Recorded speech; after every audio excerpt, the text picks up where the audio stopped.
اللہم صلی علی سیدنا محمد وعلی آل سیدنا محمد وبارک وسلم۔ Daily Islamic network YouTube channel پر آپ سب کو خوش آمدید۔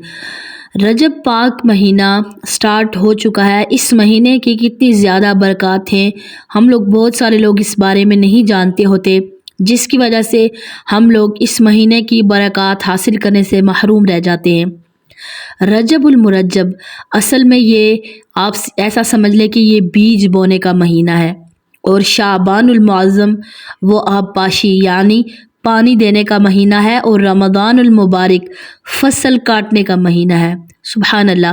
تو جو انسان رجب المرجب میں عبادت کا بیج نہیں بوتا اور شعبان المعظم میں آنسوں سے سیراب نہیں کرتا، وہ رمضان المبارک میں فصل کیسے کاٹ پائے گا، رحمت کیسے حاصل کر پائے گا؟ تو اس لیے اپنی عبادات کی جو پریکٹس ہے، جو رمضان المبارک میں ہم نے کرنی ہے، وہ رجب سے ہی شروع کر لیں اور شعبان المعظم میں بھی جاری رکھیں، اور پھر اس کے بعد رمضان المبارک جیسے ہی سٹارٹ ہو تو پہلے دن سے ہی ہماری روٹین ایسی بنی ہو کہ ہماری ایک بھی تراویح مس نہ ہو، ہم زیادہ سے زیادہ نوافل ادا کریں، اور پھر روزوں کی بھی پریکٹس ہماری ہو، تاکہ ایسا نہ ہو کہ 10-15 دن بس لگ جائے ہماری روٹین بنتے بنتے۔ اور ایسا ہی ہوتا ہے کہ پہلے دو مہینے ہم رجب میں شعبان میں سوئے رہتے ہیں، کوئی عبادت نہیں، کوئی روزہ نہیں، کچھ نہیں، لیکن جیسے ہی رمضان المبارک آتا ہے تو ہمیں طرح طرح کے الارم لگانے پڑتے ہیں، اور پھر اس طرح ایسا نہیں ہے کہ آپ الارم نہ لگائیں، بعض دفعہ ایسا ہوتا ہے کہ لوگوں کی آنکھ نہیں کھل پاتی، کیونکہ لوگوں کا بعض دفعہ نائٹ ڈیوٹی ہوتی ہے، رات کو لیٹ تک کام کرنا، اس کے بعد صبح اٹھنے نہیں ہوتا، تو پھر الارم لگانے چاہیے۔ لیکن ایسا ہے کہ اگر روٹین بنی ہوتی ہے انسان کی تو پھر خود بخود ہی انسان کی آنکھ کھل جاتی ہے تہجد کے ٹائم پہ۔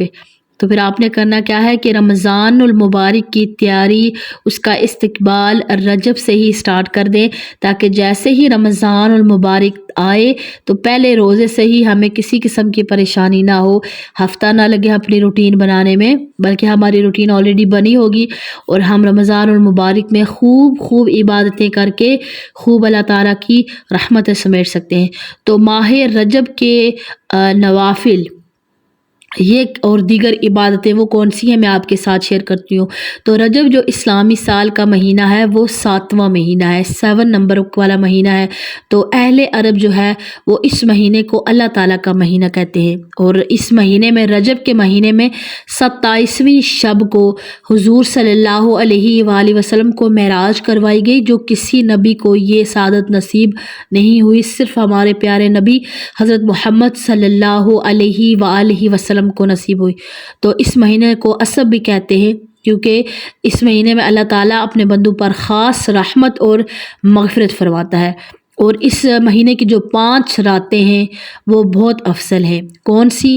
پہلی شب یعنی مغرب کے بعد چاند نظر آ گیا اور اس سے اگلے دن پہلی تاریخ ہے، تو پہلی شب بڑی برکت والی ہے، اور دوسری درمیانی شب برکت والی ہے، اور نمبر 3 پر آخری 3 راتیں، آخری 3 جو راتیں ہیں وہ بڑی بابرکت ہے۔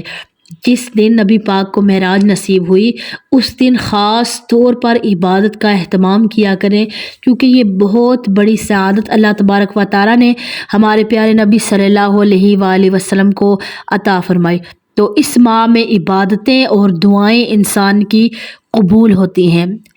نبی کریم صلی اللہ علیہ وآلہ وسلم نے ارشاد فرمایا، حدیث پاک ہے کہ رجب اللہ تبارک و تعالیٰ کا مہینہ ہے، رجب اللہ کا مہینہ ہے۔ کتنی یہ خوش قسمتی کی بات ہے ہمارے لیے کہ اللہ تبارک و تعالیٰ کا مہینہ ہمیں نصیب ہوا، تو پھر آپ اس سے اندازہ لگا لیں کہ اس مہینے کی کتنی برکت ہے۔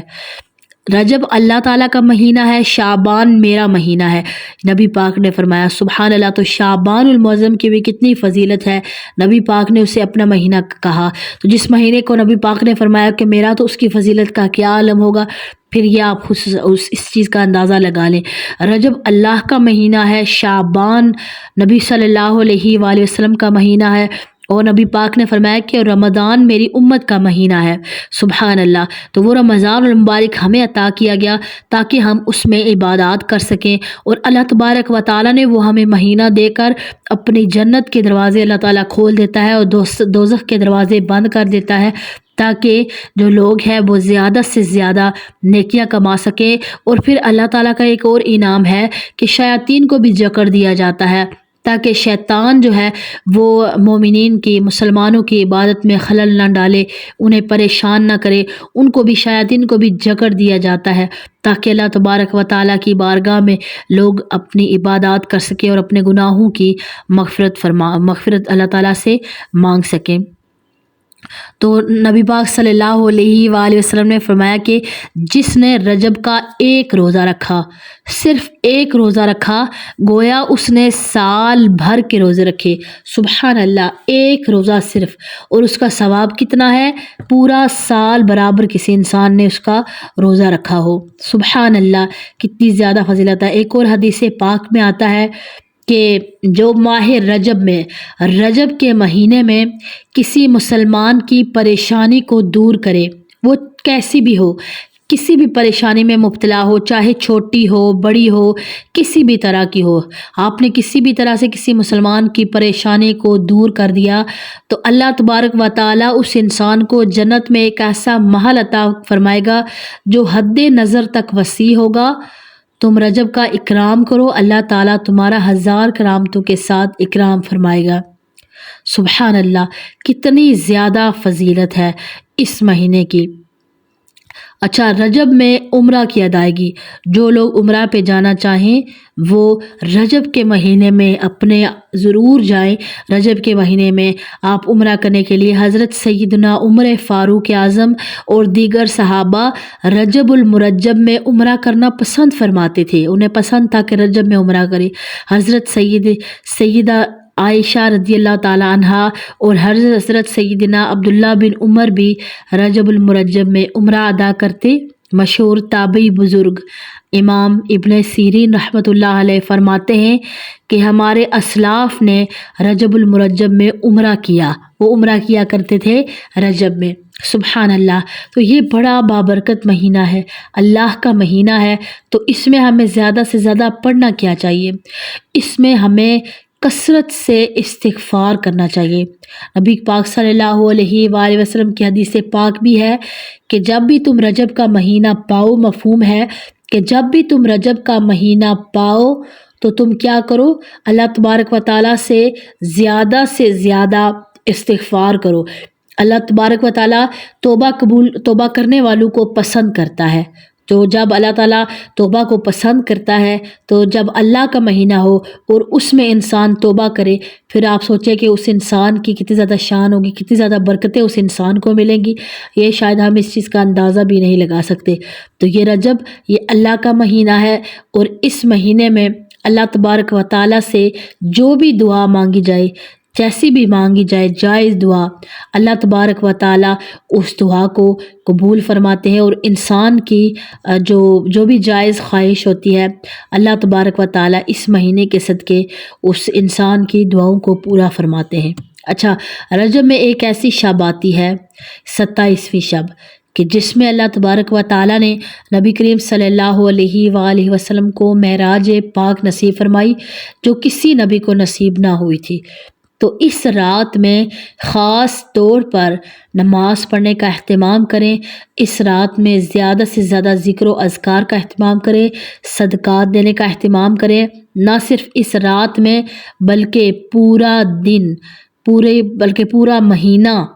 مہینے اس جو پاک مہینہ ہے، اس پورے مہینے میں اللہ تبارک و تعالیٰ کی یعنی جتنی رمضان المبارک میں جو عبادات ہم کرتے ہیں، وہ عبادات آپ شامل کر لیں، رجب کے مہینے سے ہی سٹارٹ کر لیں، تاکہ رجب میں بھی وہ عبادات ہوں، شعبان میں بھی ہوں، اور رمضان المبارک میں بھی۔ جب ایک انسان 3 مہینے لگاتار عبادت کرتا ہے اور نمازیں پڑھتا ہے، اس انسان کی پھر روٹین بن جاتی ہے۔ رمضان کے بعد پھر آگے جتنے بھی مہینے ہوں گے، وہ انسان پھر اس کی عادت بن جاتی ہے، اور اس کے بعد پھر لگاتار وہ کیا کرتا ہے؟ انسان کام کرتا ہے۔ تو اس مہینے کی کیا برکات ہیں۔ ستائیس رجب المرجب وہ اس کی بہت زیادہ عظمت ہے، اس کے کیا کہنے ہیں کہ اسی تاریخ میں اللہ تبارک و تعالیٰ نے ہمارے پیارے نبی صلی اللہ علیہ وآلہ وسلم کو معراج شریف کا عظیم الشان معجزہ عطا کیا۔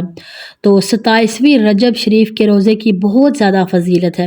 حضرت سیدنا سلمان فارسی رضی اللہ تعالیٰ عنہ سے روایت ہے کہ اللہ تبارک و تعالیٰ کے محبوب صلی اللہ علیہ وآلہ وسلم کا فرمان پاک ہے کہ رجب میں ایک دن اور رات ہے، تو جو انسان اس دن روزہ رکھے اور اس رات میں قیام کرے یعنی عبادت کرے تو گویا اس نے 100 سال کے روزے رکھے، 100 برس کی شب بیداری کی، اور یہ رجب کی 27 تاریخ ہے۔ سبحان اللہ۔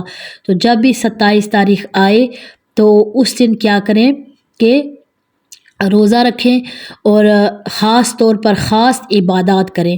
مجھے امید ہے کہ آج کی ویڈیو آپ کو سمجھ میں آ گئی ہوگی۔ اگر ویڈیو اچھی لگے تو اس کو لائک اور شیئر کرنا مت بھولیے گا۔ السلام علیکم ورحمۃ اللہ وبرکاتہ۔